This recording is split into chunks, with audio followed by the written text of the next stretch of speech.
Untuk kalian yang dalam fase gagal bayar, tidak bisa bayar pinjol kalian, jangan pernah menanggapi ataupun bahkan merespon bentuk penagihan apapun dari DC pinjol, supaya gagal bayar kalian aman. Seperti apa? Kita bahas di video kali ini. Oke, assalamualaikum teman-teman. Di sini banyak sekali yang memang dalam fase gagal bayar itu justru malah kadang dalam penagihan itu merespon, membaca, membuka. Banyak sekali yang konsultasi ke saya, "Bang, saya gagal bayar pinjol, saya stres, depresi, diteror-teror terus, dimaki-maki, diancam-ancam gitu. Saya stres, saya mau bundir, Bang. Bingung, ini sudah seperti titik terakhir saya," gitu kan. Banyak yang seperti itu dalam fase gagal bayarnya gitu kan. Poinnya teman-teman cuma satu kok. Ingin gagal bayar aman itu seperti apa? Yaitu abaikan semua bentuk penagihan apapun, acuhkan semua teror penagihan apapun. Supaya apa? Mental kalian aman semua. Karena yang harus kalian pahami, DC pinjol itu yang diutamakan adalah menyerang mental.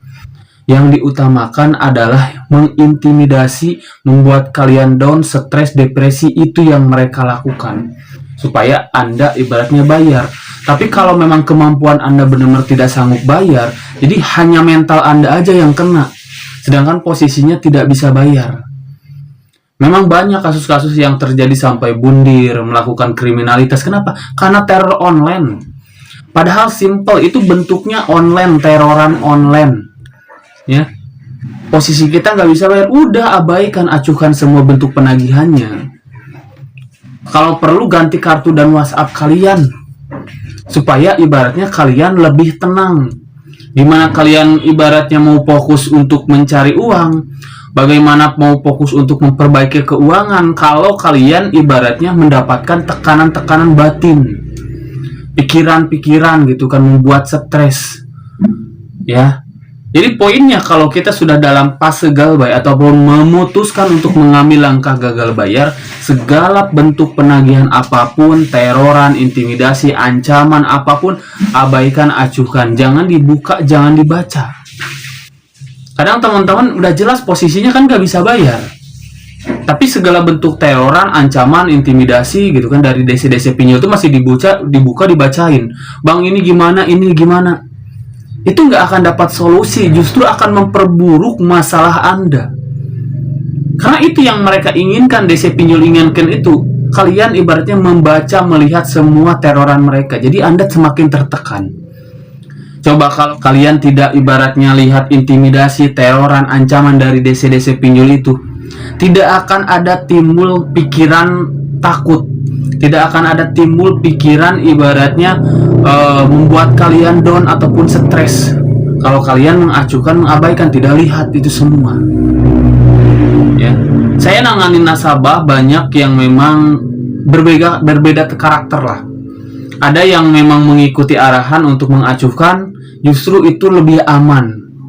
Ya, 1-2 bulan ke depan itu bilang, "Bang, saya sudah tenang, benar-benar sudah aman."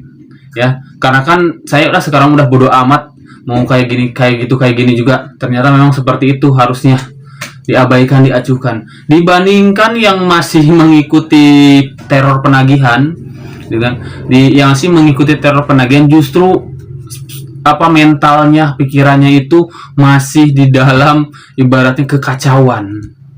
Karena mengikuti terus teror penagihan. Udah gagal bayar 3-6 bulan tapi masih, "Bang, ini gimana ya, takut kayak gini, Bang, ini gimana," gitu. Justru itu yang membuat masalah. Yang bermasalah tuh itu. Jadi kalian terus mengikuti ketakutan yang diberikan oleh DC pinjol. Padahal faktanya gak ada yang membuat kalian takut. Semuanya juga kalau memang kalian tidak menanggapi semua bentuk teroran dari mereka. Ya, kalian berpikir jadi jernih nantinya. Segala bentuk permasalahan pun akan terasa sepele. Ya, akan terasa ringan kalau kalian menggunakan akal sehat kalian. Dibandingkan kalian terus merespon mengikuti ketakutan. Jadi nggak ada akal sehat yang kalian gunakan untuk menyelesaikan masalah-masalah kalian dalam fase gagal bayar. Poinnya gagal bayar itu hanya fase sementara, kesana aja kita melihat. Jangan sampai merasa Gagal Bayar itu akan selamanya. Nggak ada judulnya seperti itu. Saya di sini nasabah gagal bayar. Yang saya tangani banyak ratusan orang yang sudah selesai masalahnya. Ya. Tapi kalian yang baru-baru masuk nih ya, yang penting kalau dalam bimbingan ikuti aja arahan mentor, termasuk ya saya yang memang bimbing kalian. Karena saya berpengalaman di sini, bukan orang baru yang tidak tahu apa-apa. Poinnya ke sana. Kalau kalian ingin ibaratnya bebas dari jeratan pinjol itu sendiri. Ya, teman-teman, seperti itu. Jadi untuk kalian yang memang butuh bimbingan, konsultasikan langsung. Yang penting kalian sepenuhnya serahkan masalah kalian misalkan ke orang yang bimbing kalian, termasuk saya. Saya bimbing orang ingin gitu kan, kalian itu memasrahkan semua masalahnya. Karena pasti saya akan berikan solusi, nggak akan diam. Berikan solusi, pencerahan, edukasi bagaimana cara meminimalisir paling enggak gitu, ataupun ibaratnya menyelesaikan masalah Anda itu di dalam dunia fase gagal bayar ini sendiri. Hanya fase kok, ya. Hanya fase semuanya juga. Ya, seperti itu teman-teman. Mudah-mudahan bermanfaat ya. Simak pokoknya terus edukasi-edukasi saya. Jangan lupa dukungannya like, komen, dan subscribe teman-teman. Mungkin saya pamit. Assalamualaikum warahmatullahi wabarakatuh.